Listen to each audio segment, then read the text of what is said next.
जी नाज़रीन, मैं आपको अपने प्लेटफॉर्म पे खुशामदीद कहता हूँ। नाज़रीन, आज हम हिंदू एजुकेशन सिस्टम की बात करेंगे। हम जो हिंदुस्तान के अंदर, इंडिया के अंदर जो बाकी सिस्टम मौजूद है, जो यूनिवर्सिटीज़ हैं, उनके प्रोफेशनल इंस्टीट्यूशंस हैं, उनके हवाले से हम शायद इतनी बात ना करें, लेकिन हिंदुओं का अपना जो स्ट्रक्चर मौजूद है, उनके धर्म के अतबार से, उनके रिलीजन के अतबार से, उस पर हम आज बात करेंगे। तो जब हम किसी भी रिलीजन बेस्ड एजुकेशन सिस्टम की बात करते हैं तो उसके 7 डिफरेंट कंपोनेंट्स हैं जिसको हम डिस्क्राइब करते हैं या उसको एनालिसिस करते हैं या उस पर तहकीक करते हैं, रिसर्च करते हैं। उसके कोर प्रिंसिपल क्या हैं। दूसरा जो फैक्टर हम स्टडी करते हैं कि उसके फंडामेंटल बिलीव्स क्या हैं, उस रिलीजन के, उस मज़हब के फंडामेंटल बिलीव्स कौन से हैं, इंस्टीट्यूशन कौन से हैं। फिर जो पांचवा है उसको पैटर्नेज, उसकी मैनेजमेंट, उसकी फंडिंग कौन करते हैं। छठा, उनके ग्रेजुएट्स को किस नाम से हम याद करते हैं। और सातवां, उसका फिर पूरी दुनिया में इम्पेक्ट क्या है। जब हम इनके कोर प्रिंसिपल की बात करें तो हमें पता है जो हिंदुज़म है वो मुख्तलिफ हमारे पास साइटेशन हैं, रेफरेंस हैं कि किस तरह से कब ये स्टार्ट हुआ। अप्रोक्सीमेटली 2300 ईयर बिफोर क्राइस्ट से लेके 1500 ईयर्स बिफोर क्राइस्ट हिंदू मत, हिंदू धर्म मर्ज वजूद में आया, इवॉल्व हुआ। इसका किसी पैगंबर के साथ कोई कनेक्शन नहीं है और इनके पास कोई होली बुक भी नहीं है। जिस तरह होली बुक तौरात है, ज़बूर, अंजील, कुरान है, इनके पास ऐसी कोई बुक नहीं है और इनके पास कोई पैगंबर, कोई नबी भी नहीं है। तो इसलिए ये इब्राहिमी मज़ाहब में नहीं आते। आगे बढ़ने से पहले हम इनके जो फंडामेंटल बिलीव आपके सामने इख्तिसार के साथ पेश करेंगे कि हिंदू मत में, हिंदू धर्म में जो इनके बिलीव्स क्या हैं। हमें पता है इनके मल्टीपल गॉड्स हैं। सबसे बड़ा इनका जो गॉड है वो ब्रह्मा है, जिसने इस दुनिया को बनाया। हम तो अल्लाह को मानते हैं, वही इस रब, इसी कायनात का खालिक और मालिक है, लेकिन बहरहाल इनका एक जो रब है, एक जो खुदा है, गॉड है, वो ब्रह्मा है। दूसरा विष्णु है, उसके 2 अपीयरेंस हैं, उसके 2 पार्ट्स हैं। एक को रामा कहते हैं, दूसरे को कृष्णा कहते हैं। तीसरा शिवा है जो डिस्ट्रॉय करता है, जो तबाही मचाता है इस कायनात के अंदर। लक्ष्मी है जो दौलत को, रिसोर्सेज को, वसाइल को डील करती है। सरस्वती है जो इल्म को, नॉलेज को, इंफॉर्मेशन को मैनेज करती है। छठा जो गॉड है वो दुर्गा है, काली है। ये शक्ति को डील करती है, एनर्जी को, ज़िंदगी को डील करती है। जो 7वीं कैटेगरीज में इनके जितने भी बाकी गॉड हैं वो इसमें आ जाएंगे। वो चाहे गणेश है, चाहे सूर्य है, चाहे चंद्रयाना है, वो सारे एनिमल्स या सारे इस कायनात के मज़ाहर जिनको ये गॉड समझते हैं वो इस 7th कैटेगरी में आ जाएंगे। इनकी 4 बुक्स हैं जिनको ये ओल्ड स्क्रिप्ट के नाम से याद करते हैं। पहली बुक विदास है, उसके 4 वॉल्यूम है, ये 4 कलेक्शन है। फिर उपनिषद है, तीसरी भगवद गीता है, चौथी इनकी रामायण है और महाभारत है। इसके 2 पार्ट्स हैं चौथी के। इनके रिचुअल्स हैं। रिचुअल्स मीन प्रैक्टिस कौन सी है जो हिंदू मत में, हिंदू धर्म के अंदर जो प्रैक्टिकली परफॉर्म करते हैं वो क्या है। वो इनके 4 हैं। 4 कैटेगरीज में हम इनको डिवाइड करते हैं। योगा करते हैं, ये ज्ञान जिसको मेडिटेशन कहते हैं वो करते हैं।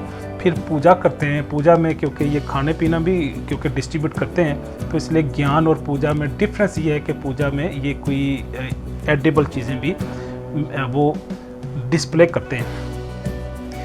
जो चौथा है रिचुअल्स में, वो इनके फेस्टिवल्स हैं। वो चाहे होली है, दिवाली है, ये प्रैक्टिकली सेलिब्रेट करते हैं अपने माशरे में, अपनी कम्युनिटी के अंदर। इनकी क्लासेस हैं।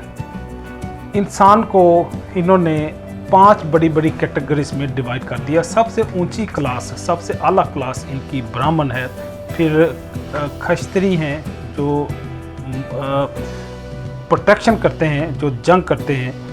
तीसरी कैटेगरी इनके वेश हैं, जो ताजर हैं, किसान हैं, मर्चेंट हैं, बिजनेसमैन हैं।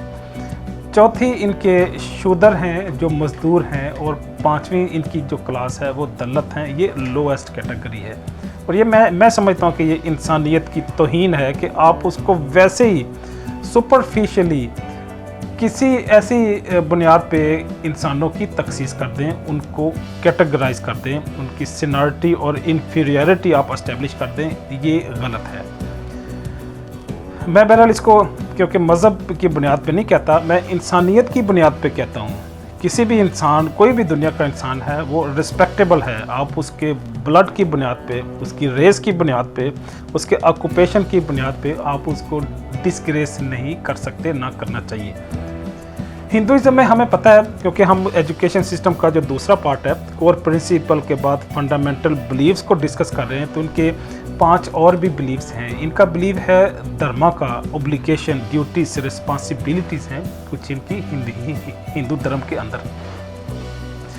दूसरा जो है वो कर्मा का है, इनके डीड्स हैं जिसकी बुनियाद पे इनकी नेक्स्ट जो रीबर्थ है, अगला जन्म इनका डिसाइड होता है।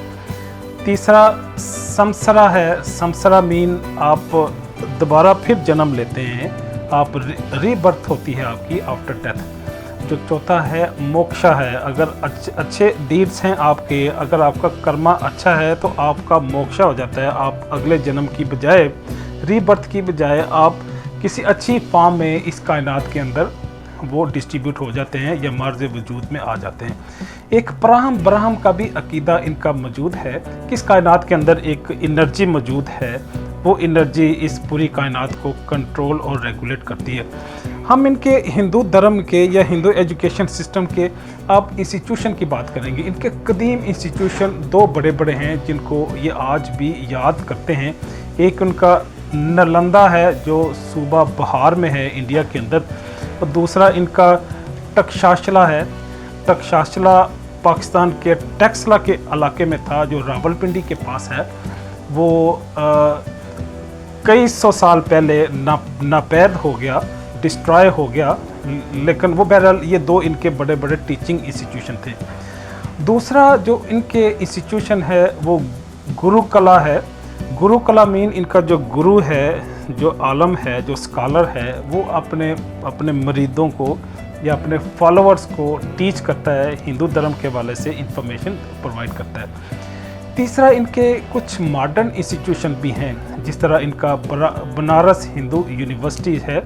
इस यूनिवर्सिटी के अंदर उन्होंने मॉडर्न डिसिप्लिन भी इनकॉर्पोरेट करके तो इस हिंदू धर्म को, हिंदुइज़्म को थोड़ा सा एडवांस शक्ल देने की कोशिश की। लेकिन बहरहाल वो इस तरह के अदारे में पता है, एक त्रिपाठी उत्तर प्रदेश में भी है, फिर इनका कुची में भी है, इसमें केरला में। जो चौथी फॉर्म है इनकी इंस्टीट्यूशन की, वो इनके मंदिर हैं, इनके टेंपल हैं, जिनके अंदर वो सर्विस के साथ साथ, मेडिटेशन के साथ साथ कुछ टीचिंग भी होती है।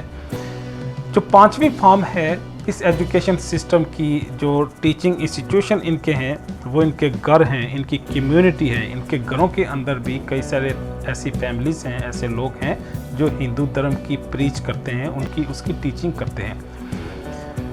जो 5वां पॉइंट है कि इन इंस्टीट्यूशंस को, इस पूरे एजुकेशन सिस्टम को की फंडिंग कौन करता है, इसको पैटर्नेज कौन करता है, इसकी सुपरविजन और इसकी एडमिनिस्ट्रेशन कौन करते हैं।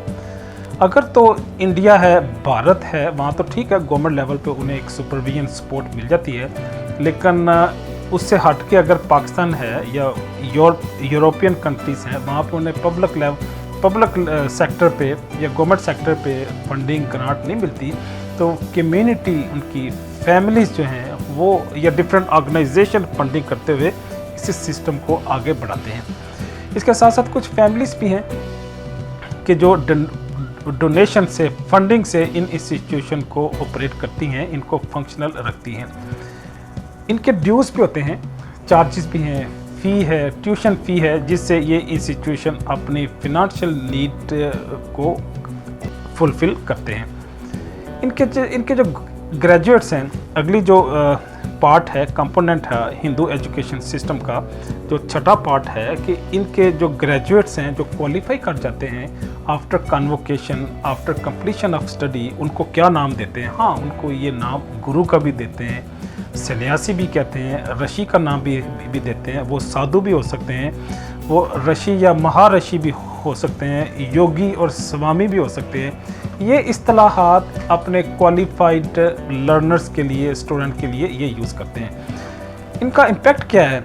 जो 7वां पार्ट है, कंपोनेंट है हिंदू एजुकेशन सिस्टम का, कि इस सिस्टम के अंदर इनका माशरे के अंदर पूरी दुनिया में इम्पेक्ट क्या है। हाँ, इसका इम्पेक्ट ये है कि अयोध्या के अंदर बाबरी मस्जिद शहीद होती है।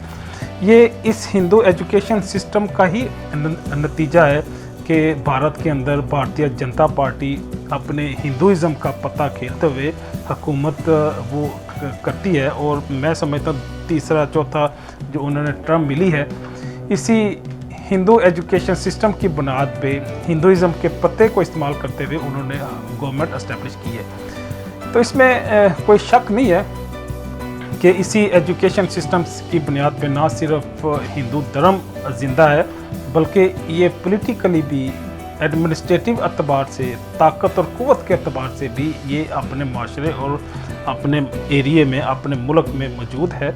और उसके साथ साथ दुनिया के बाकी हिस्सों में किसी न किसी शक्ल में ये कायम है। तो गोया ये आज हमने हिंदू एजुकेशन सिस्टम का एक सरसरी सा मुताला किया और वो एनालिसिस मैंने आपके सामने पेश करने की कोशिश की। उम्मीद है ये आपकी जो इन्फॉर्मेशन है उसमें इजाफे का सबब बनेगा। इजाज़त चाहूँगा। अल्लाह हाफ़िज़।